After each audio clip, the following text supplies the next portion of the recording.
그 피게 막 님을 알지라.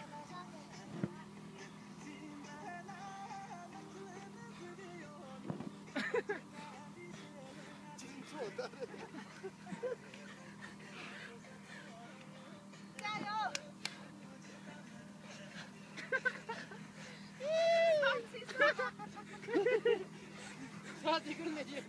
그만 빨리. 사사 거래.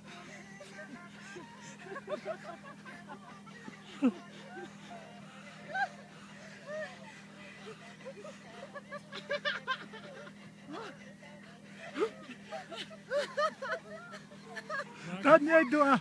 단예 그런 거 봐. 저도. 단예 그 선녀인 좋은 거야.